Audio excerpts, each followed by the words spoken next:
नमस्कार आप सभी को।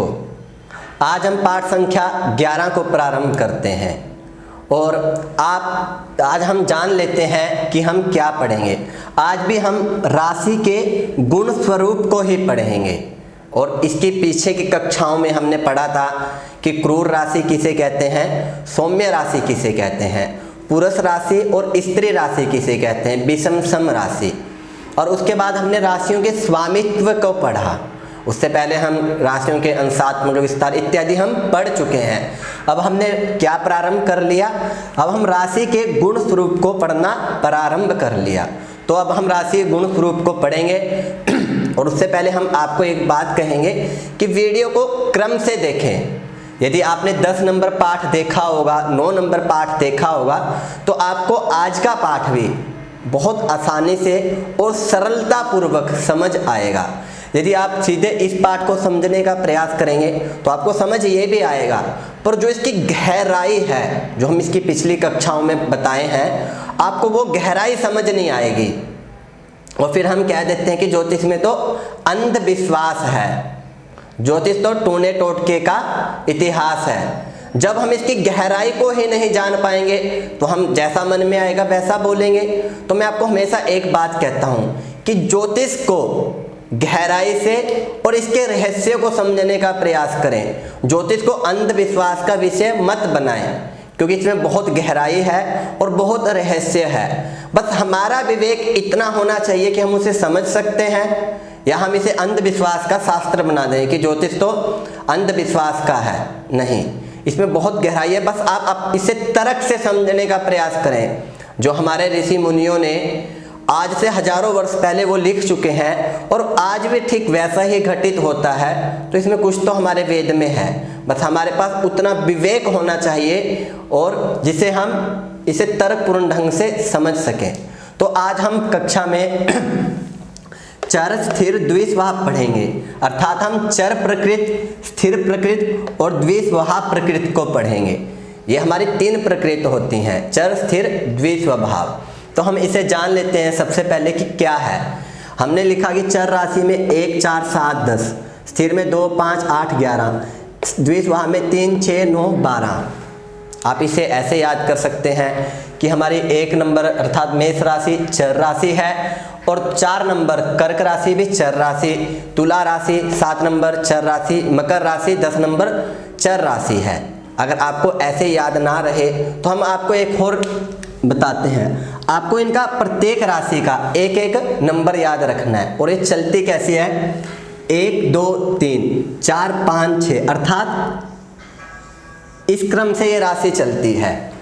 आपको यदि ये याद रहेगा तो आपको समझने में बहुत आसानी रहेगी। तो आप इस क्रम से इसे याद रख सकते हैं कि ये किस क्रम से राशि चलती है। आपको प्रत्येक राशि का यदि 1 नंबर याद है, जैसे चर राशि 1 नंबर राशि है, तो जब आप इसमें 3 प्लस करेंगे तो आपको क्या प्राप्त होगा, 4, अर्थात कर्क राशि चर राशि। जब आप इसमें भी 3 प्लस करेंगे तो क्या प्राप्त होगा, 7, अर्थात तुला राशि। जब इसमें 3 प्लस करेंगे तो 10, अर्थात मकर राशि। एक राशि अगर यदि आपको वृष का भी 2 नंबर याद है तो इसमें 3 प्लस करने पर क्या मिलेगा, 5, 5 में 3 प्लस करने पर 8, 8 में 3 प्लस करने पर 11, अर्थात देख सकते हैं 3, 2, 5, 8, 11, अर्थात ये हमारी स्थिर राशि है। 3, 6, 9, 12, इसमें 3 3 प्लस करके आप स्वयं से समझ सकते हैं। आपको क्या करना होगा, केवल राशि का एक एक नंबर आपको याद रखना है। यदि आपको राशि का 1 नंबर याद रहेगा तो आप समझ सकते हैं कि कौन सी राशि चर राशि है और कौन सी राशि स्थिर राशि है और किस राशि को द्विस्वभाव राशि कहा जाता है। मैं आपको फिर एक बात कहूंगा कि ज्योतिष को तर्कपूर्ण ढंग से समझें, अंधविश्वास का विषय मत बनाएं। अब हमने ये समझ लिया कि किस राशि को चर राशि कहते हैं, किस राशि को स्थिर कहते हैं और किस राशि को द्विस्वभाव राशि कहते हैं। तो हमने ये तो समझ लिया, पर इसका उपयोग करके किसी मानव के विषय में कैसे बता सकते हैं, किसी जातक के विषय में। ये तो आकाश में स्थित है, इससे हमारे ऊपर क्या प्रभाव पड़ता है, ग्रह नक्षत्र राशि का हमारे ऊपर क्या प्रभाव पड़ता है, तो हम यहाँ से भी समझ सकते हैं। जिसे चर राशि कहते हैं उसे क्या कहते हैं, परिवर्तनशील राशि, मूवेबल राशि, मूव करने वाली, अर्थात चर राशि को ही परिवर्तनशील राशि कहते हैं। और स्थिर राशि को स्थिरता पूर्वक, जो अपने निर्णय पर स्थिर हो। यदि किसी जातक की चर राशि होगी तो जातक का स्वभाव कैसा होगा, परिवर्तनशील होगा। यदि आप उसे कुछ समझाएंगे तो वो आपके समझाने पे तुरंत अपने निर्णय को परिवर्तित कर लेगा। यदि किसी की चर राशि है तो वो अपने निर्णय को तुरंत परिवर्तित कर लेगा। परिवर्तनशील जातक का स्वभाव होता है, व्यवहार होता है। यदि हम स्थिर राशि की बात करें तो स्थिर राशि अर्थात अपने निर्णय पर अडिग, स्थिरता पूर्वक, चर से विपरीत इसका स्वभाव क्या होगा, वो परिवर्तनशीलता, ये स्थिरता पूर्वक अपने निर्णय पर स्थिर रहेगा। आप उस इंसान को कितना भी फोर्स करिए, कुछ भी कहिए, पर वो अपने निर्णय पर स्थिर रहेगा, अपने निर्णय से कभी परिवर्तित नहीं होगा। जो उसने अपने मन में सोच लिया वो उसी प्रकार अपने निर्णय पर अडिग रहेगा। जैसे हम छोटे बच्चे के लिए कह देते हैं, बच्चा कोई जिद कर ले, कुछ बच्चे तो ऐसे होंगे उन्हें समझाया तो वो मान जाते हैं कि हमें ठीक है, हम नहीं लेंगे। पर कुछ बच्चे ऐसे होते हैं कि वो अडिग हो जाते हैं, नहीं, जिद्दी हो जाते हैं कि हमें ये चीज़ चाहिए तो चाहिए, अर्थात उनका कहीं स्थिर राशि तो नहीं है, जो अपने निर्णय पर वो अडिग हो जाते हैं। यदि हम द्विस्वभाव की बात करें, अर्थात दो तरह का स्वभाव, जिसमें हमारा चर राशि भी होगा और स्थिर राशि भी होगा। अर्थात इंसान स्वयं ही अपना निर्णय लेने के बाद संकोच में रहता है कि जो मैंने निर्णय लिया वो सही है या गलत है। वो अपने निर्णय पर अडिग नहीं रहेगा, मन में परिवर्तन घूमता रहेगा, संकोच में रहेगा, क्या ये सही है, गलत है, मुझे ऐसा करना चाहिए था, नहीं करना चाहिए था, वो संकोच में स्वयं रहता है। इसे हम द्विस्वभाव राशि कहते हैं।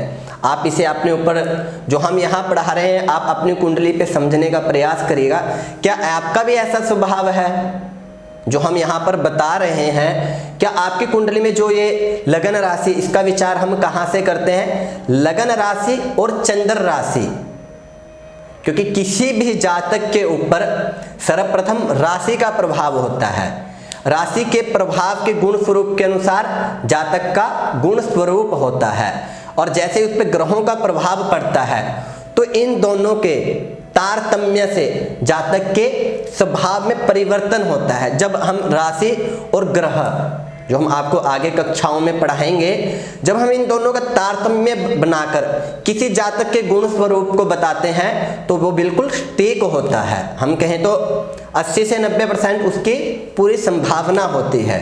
और जिस जातक को हमने आज तक देखा ही नहीं, ना उसका हमने फोटो देखा, ना कोई चित्र देखा, कुछ भी नहीं, उस जातक के विषय में यदि हम इतना बता दें तो और आपको क्या चाहिए। हमने चर स्थिर द्विस्वभाव को समझा, पर हमने इससे पहले कक्षा में कुछ पढ़ा था, क्या हम उसका यहाँ भी प्रयोग कर सकते हैं? क्या पढ़ा था हमने?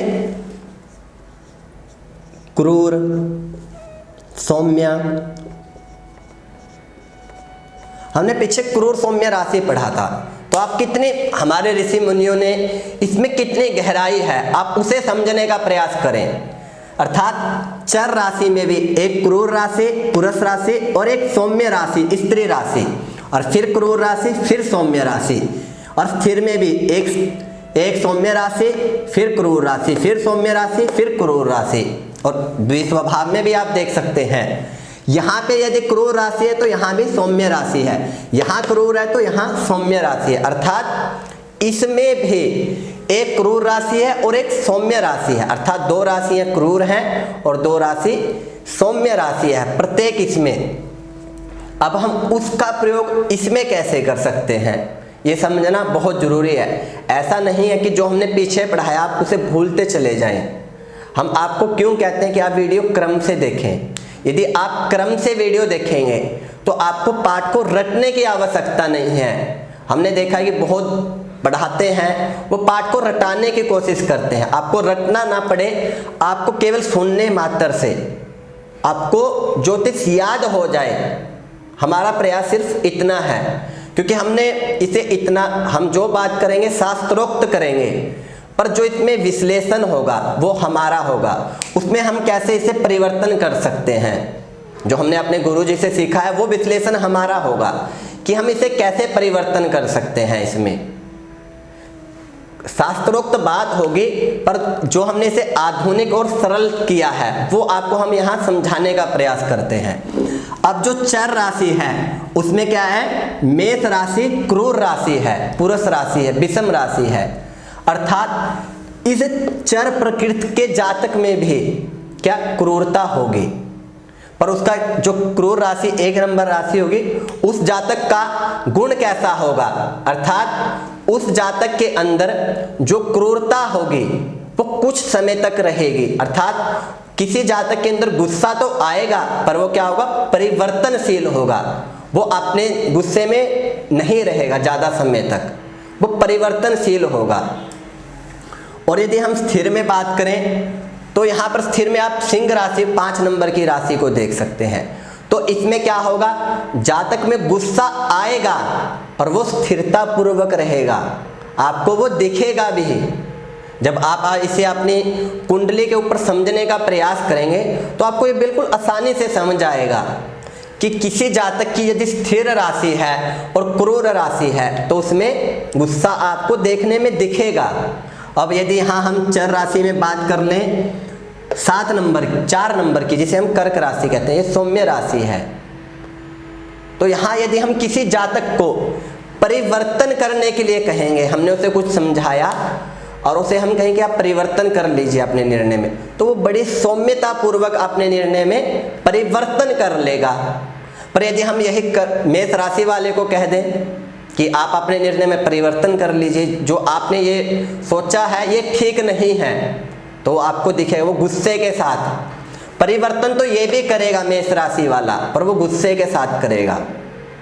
और यदि ये कर्क राशि वाला करेगा वो सौम्यता पूर्वक सम रहकर आपको, आप कहेंगे वो कहेगा जी सर, माता पिता कहेंगे जी पिताजी, जी माता जी, मैं परिवर्तन कर लेता हूँ।